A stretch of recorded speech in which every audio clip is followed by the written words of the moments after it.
Hi, I'm Catherine Clark, and welcome to a special edition of Beyond Politics from Washington, D.C.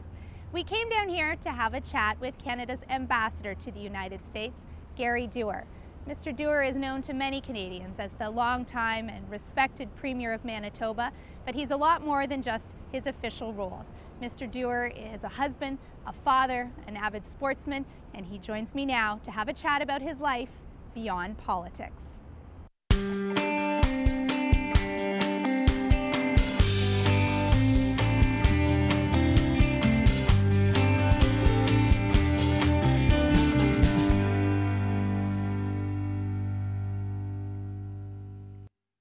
Ambassador Gary Doer, welcome to Beyond Politics. Well, thank you very much for having me. Well, we're really thrilled to be here in Washington to be able to do this interview with you, too. Well, it's an exciting time in Washington. It's always an exciting time in Washington. I was going to say, when is it not? That's right. It's a lot of fun. I had breakfast this morning sitting outside at a Starbucks, and I heard sirens coming for about 5 minutes before this massive motorcade went by.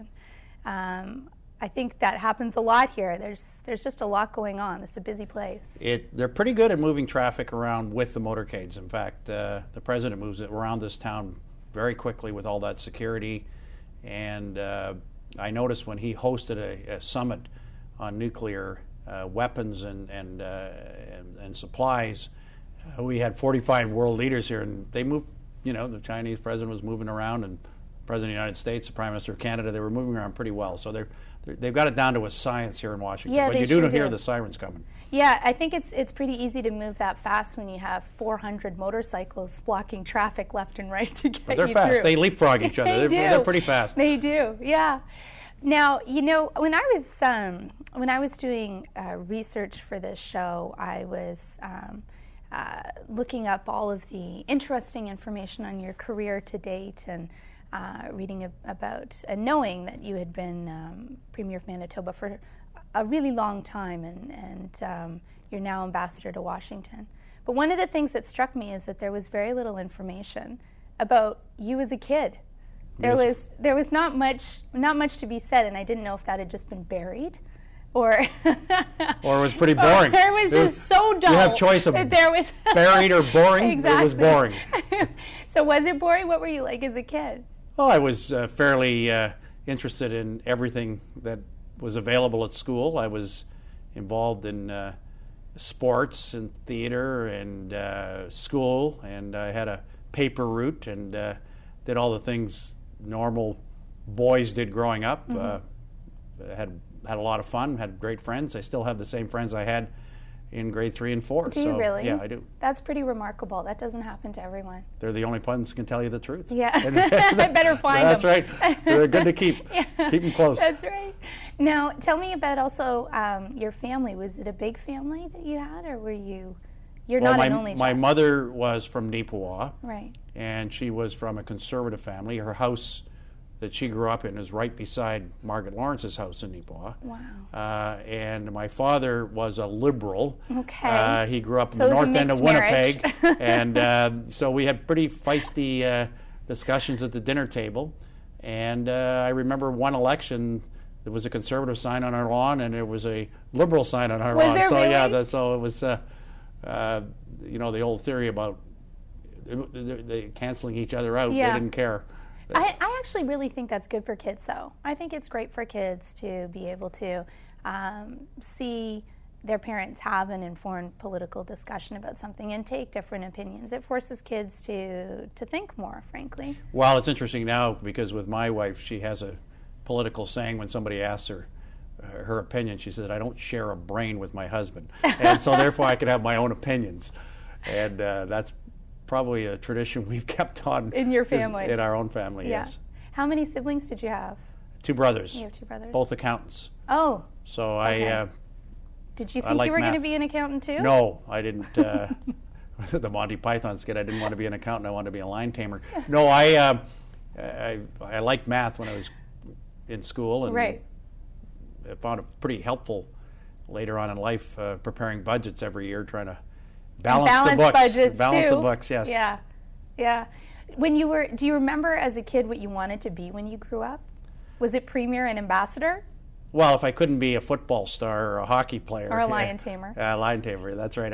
I did like politics even at a young age. I followed the Kennedy-Nixon election. I follow Canadian politics a lot. I also, my cousin reminded me the other day that we rode our bikes to the legislative buildings in grade 6 and watched Question Period, and I saw Duff Roblin there. Did you? And I was very impressed with Duff Roblin. He's a wonderful man. He was, and I knew him all the way through the years before I became premier. When I was premier, I met with him a lot. I had him represent Manitoba in the Battle of Europe, the commemoration exercise. Of course, he fought in Europe. He did. And he gave me great advice on lots of issues, education, floodway, and other things. So it was interesting later on to have his, the ability to talk to a person who I really admired when I was growing up. He and Ed Schreier was also a person who I admired in his vision of hydro development in Manitoba. So those are some of the people that I had an opportunity to support their vision. Right. I think with Roblin, it was education was not a cost, it was an investment.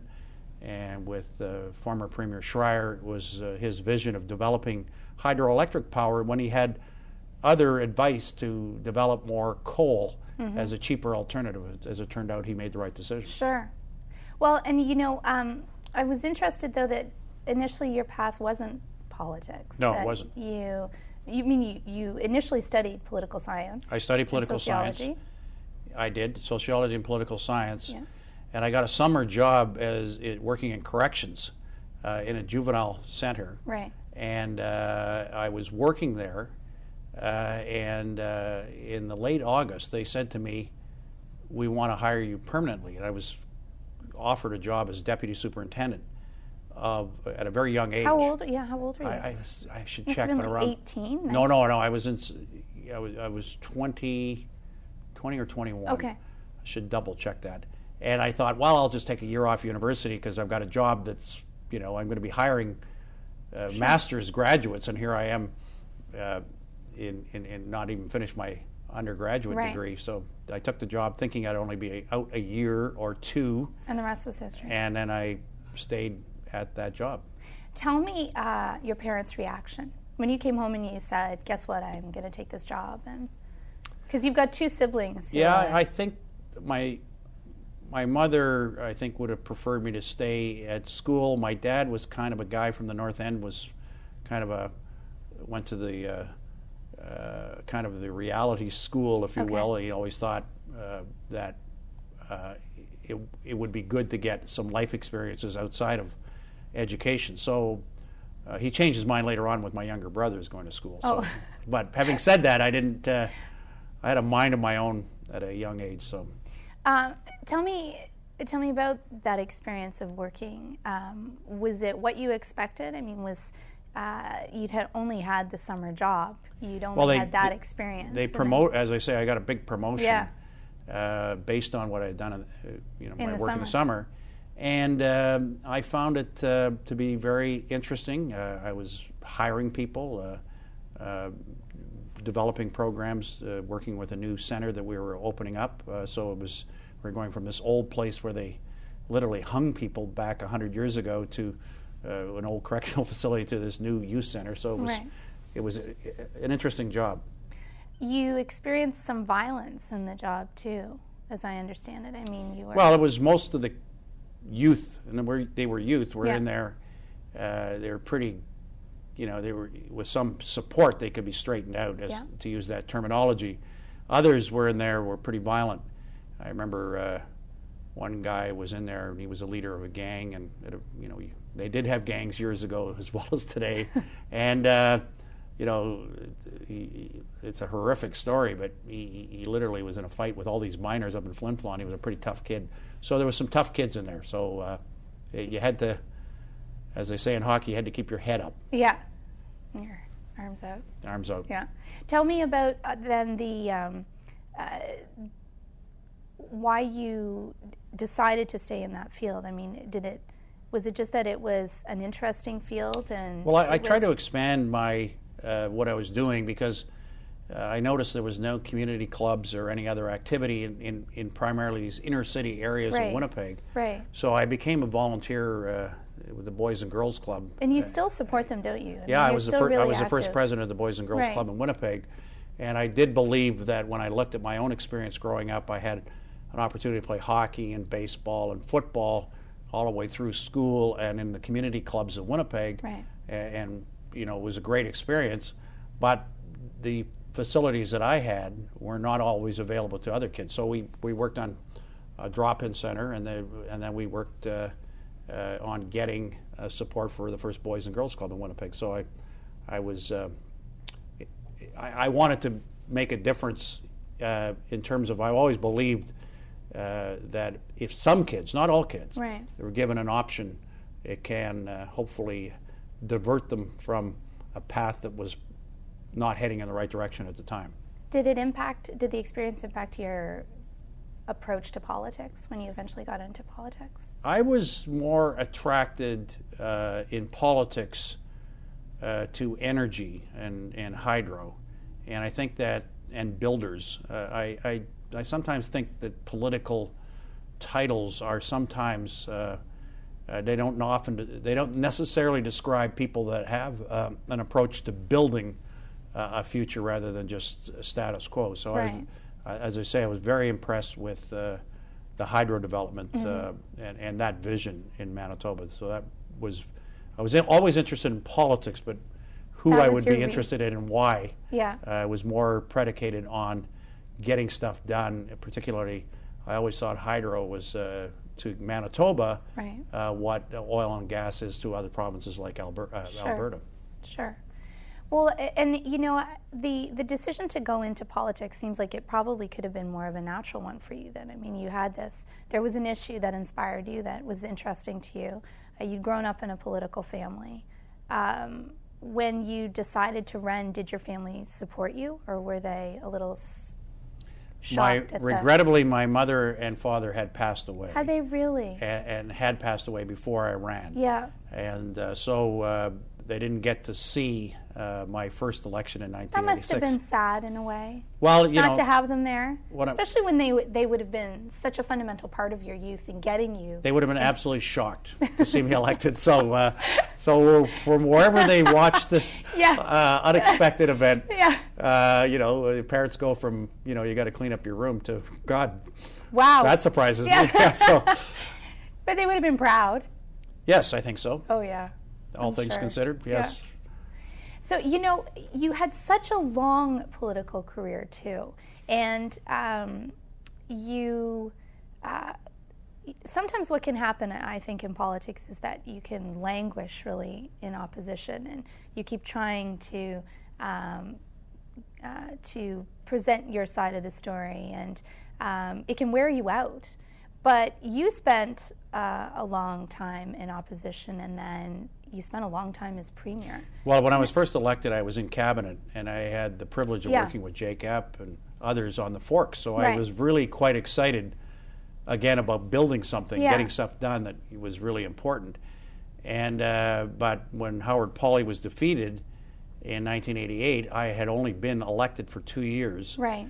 And some people wanted me to run for leader. I actually wanted other people to run, but it wasn't a coveted job necessarily, even though we were in government. We were at 6% of the polls, and so we weren't peaking too early. So whoever was going to win the leadership had a lot of work to do. Was going to get their heads kicked in the election. We knew that. Yeah. And I just saw one of the guys I ran against last week, whose sister then became eventually deputy premier in our caucus, but we ran against each other for the leadership. It was a very close leadership race. We were smart enough to have satellite dishes ahead of our time in all the remote communities so people could go and vote all across the province. But when I chose, obviously I was elected leader, but I didn't get sworn in as premier. I thought it was anti-democratic. And I think as I say, we're 6% in the polls, and the election that year reflected it. I was only leader for a couple of weeks. Howard Pauly was the premier that was defeated, so I wasn't really in control of both the agenda and the platform fully in that election. I didn't get control of that until 1990, and at that time Sharon Carstairs was the leader of the opposition, and I was leader of the so-called third party, a fact that, and it was a minority government, so I got called the leader of the third party over and over again. In fact, some of my Tory friends said, "Oh, you should have got your picture taken now, Doer. You're never going to get your portrait up there in the halls. You'll never get elected premier." So, but you know, it was character building to be at 6% of the polls. Well, and is it indicative of a competitive streak that you actually agreed to do it? Because a lot of people would say, "Are you kidding? I'm not going to, well, as you say, get my head." Anybody that's in politics is competitive. If they don't admit that, they're not being fully straight with us. Okay. You have to have a competitive streaking to A, run for a nomination, B, to run against other opponents, if you eventually run for leader, to run against people in your own party. You have to have a healthy dose of competitive energy, and I certainly had that, yes. So, had it. And still have it? And have it, yes. So then, what's it like for you now to, having served and having been very successful as premier, what is it like for you now not to be doing it anymore? Well, people say you've left politics, but you look down the street. Yeah, sure. There's over 400 members of the House of Congress, 435. There's 100 senators, and then down the other end of Pennsylvania Avenue is the White House. I haven't left politics. I've left an elected political position, right. But I report to the government of the day, which is political. I'm a member of a team of the government of the day. There's politicians down here today. There's parliamentarians and down here in Washington, meeting with some of their counterparts. But it's a very, very political environment. I'm meeting all the time with governors and others that are all in jobs that I used to have. So it's very, very political. So at least it lets you still have your hand in. I don't have to get up in the morning and read, catch grenades sometimes in the newspaper, some of which are deserved and some of which you would argue are not deserved. Yeah. That's a little different. But if there's something there that in the media that I don't think is totally correct, we try to correct it. Right. And if there's something there that's positive, we say that you got it right. You just got it right on that story. So you're competitive, but you've also been described as a pragmatist, and that people say you're a good listener. And I wondered if those are things that you've worked on in your career, or if that's just a natural. Some people are born just naturally being good listeners and naturally having the ability to be pragmatists no matter what the situation. Are you one of those people, or did you have to work at it? No, I think I had my feet on the ground. I still played sports with my friends. I still went fishing with a group of people that I'd gone fishing with. I still would go always to my daughter's sporting events. They played volleyball, both of them. One of them played soccer as well.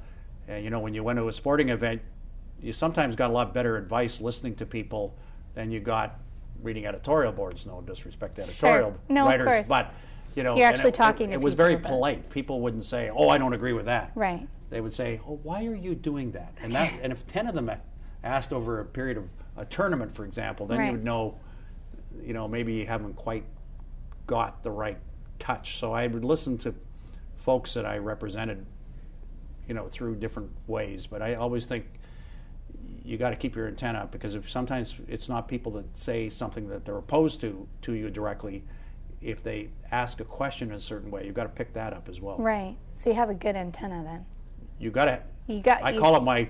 I always your went with spidey sense. Well, when people would talk about polls, the rolling polls, I would say I'm going with my rolling nose. Yes. So I think your rolling nose has got to be engaged at all times in public life. And close to the ground. ground. I think in business too. People that can sense the next opportunity. I think people that can sense the next place to go. Mm-hmm. I mean, the overused term is the Wayne Gretzky term. You got to go to where the puck's going to be rather than where the puck is, and I think that's the same in public life and in business life. Yeah. Tell me how you met your wife. She was working as a chief of staff with Roland Penner, and I was the head of the public sector union, and I didn't agree with the implementation of a proposal that would affect employment, and I started off with an argument with her boss, and that was how we met. And how was that first meeting? It was good. I love a good argument. Especially with the former dean of the law school there, who's a pretty interesting guy, but he was the attorney general, and we were having a good argument. Well, she seems herself, your wife, to be a very independent person in her own right. I mean, she has managed to maintain a career, an interesting career, and to have her own opinions, and to be very well respected by people who speak of her, while you've also maintained a very busy, high-profile career yourself. And I wonder how you manage to achieve that balance, because that doesn't always work for people, and sometimes also people don't like an independent woman. Well, I think, to me, if you have two people that are strong in a relationship, the relationship is stronger. So she, I think, was the first person as spouse of the premier that wasn't, she had her own career. Right. I think she was the first person that had her own, quote, job. Right. Not that being a mother isn't a job. Yes. No. So the bottom line was she had her own business, and I supported her in that. I was involved in politics. She supported me in my activity. Was she worried that your political activity was going to impact her ability to do her job? Well, just because of time, it would from time to time definitely constrain her. If we had a premier's meeting to go to and spouses were there, right. Although she enjoyed meeting people from across the country, sure. It would have impact on her time. But she thought you were a good enough catch to put up with that. Well, I wouldn't go that far. But the bottom line is it's time. Yeah. So you got to start with your family. You've got your elected responsibilities. She had her business responsibilities. Sure. It was managing time. Okay. And doing it in a way that wasn't. We don't have a hair shirt mentality either. We like to go to the lake and enjoy waking up with a cup of coffee, listening to the loons, and checking out the eagles. And you have two daughters? Yes, I have two daughters. How old are they now? One is 22. Yeah. And the other is 17. And okay. she just graduated from collegiate, high school collegiate. Right. And the other is pursuing a career in journalism at university. And, wow. Isn't that interesting? It is interesting, yeah, yes. That's great. Good for her. And they chose, did they not, your family to stay in Winnipeg and then well, they're both commute? one was in university, one right. had made the volleyball team in grade 10, so she okay. thought she had rights. Okay. And but she was also with a good group of friends that were pretty right. stable, relatively speaking. Okay. For a teenage, as much as any grade 10s can be as much stable. As I could understand, much as I could yeah. discern. Yeah. But they're back and forth a lot, and right. and they love coming to Washington. They spend a lot of holiday time here. Sure. And so it's not perfect. Right. But nothing in life is perfect. Yeah. That's a good way to put it. It must be somewhat lonely sometimes to be here without your family. It's a great city, and yet you don't have your natural support network here. So that's got to be lonely. I'm doing sometimes. events almost every evening. So right. tonight, for example, we've got the governor from New Mexico here. We've got an event with all of the New Mexican delegation on the Hill in Canada. So we try to do something pretty well every night. Yeah. Tomorrow night we've got an event with Pat Sajak and the Canadian military. So are you going to buy a vowel? We have the G8 meeting coming up on the weekend. What's that? Are you going to buy a vowel? No, I think I don't. I've got too many vowels. Well, I mean, it's a busy life. When the Prime Minister called you and asked you if you were interested in the position, and I guess, was it put that way? Was it put, are you interested in this, or was it, I would like you to do this? It was pretty. He was pretty committed in his call to me. Okay. I was surprised and flattered and honored. I obviously had to talk to my family, and then we agreed to have another meeting after that to go over his expectations and my expectations. It's better to establish those right at the beginning. Absolutely, because you don't necessarily come from the same ideological viewpoints, and if you are representing the country in Washington, you've got to be sure also that you're comfortable with what's being asked of you. Yeah, I think we had a very good relationship as Premier and Prime Minister. Yes. A very honest relationship. We got a lot of stuff done.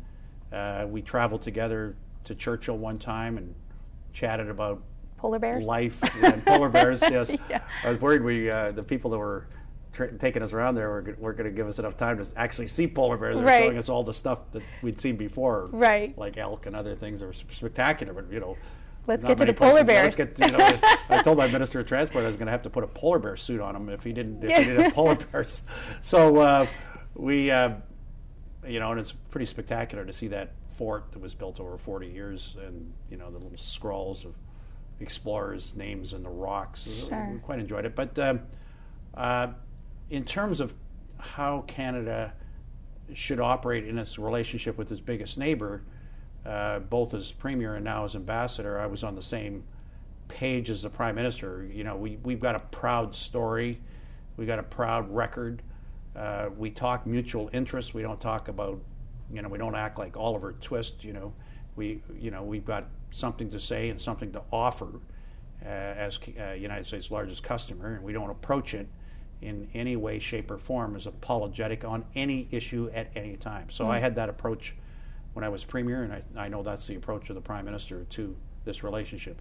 When one of the media, I think, asked me, is it the relationship between an elephant and a mouse, I replied, no, it's an elephant and a polar bear. And so we should, and that's the approach I think both of us have to this relationship. Do you get time in this busy job, in this busy city, to do things that are of interest to you personally? You talked about going to the cottage and waking up with the coffee and listening to the loons. Well, you can't beat. You can't do that here. You cannot beat, as beautiful as Washington is, you cannot beat being in the Canadian Shield. Sure. So that is a starting point. And so. But here, do you have chance? I mean, you talked about theater. I go to sporting events. Yes. I go to cultural events. I've been to pretty well all the parts of the Washington Mall. Of course, when I took my daughter there for the first time when she was 15, I told her I was taking her to the mall, and she had a totally different idea. She was really disappointed. Kate said after that, the next time I said we're going to go to the mall, she said, "Is that the fake mall or is that the real mall?" So she had her own definition of. Of course, she came up with the slogan. My daughters came up with the slogan they were going to run for my job after, because their slogan was, "If my dad could do it, how hard could it be?" So they kind of there's a good vote of confidence. Yeah, they keep me on my toes. But the bottom line is, I love the cultural events. I love the history here. Sure. The War of 1812. You get a lot more of the history again. Yeah. You go to Mount Vernon. A lot of the places. I read. You go to Blair House. I read the book before the Prime Minister asked me to the team of Rivals, so I kind of have a checklist of all those places. Lincoln was visited when he was president during those critical times of the Civil War. I've been to Gettysburg and other places, historical places, and they're all very close here. Sure. In Canada, we're used to driving, miles and miles, 500 miles for a cup of coffee to go to a Tim Hortons. But in the United States, everything's right pretty around close. Here. Yeah. Well, I'm glad you're having the opportunity to both enjoy your work and to enjoy your time in this city. It's really been a pleasure to chat with you. Well, it's a real honor to represent Canada. We've got a proud story to tell, but every day there's another interesting issue here in the United States that we're trying to resolve, and we try to keep our energy level up and get things done. Thank you for taking the time to talk. Thank you very much.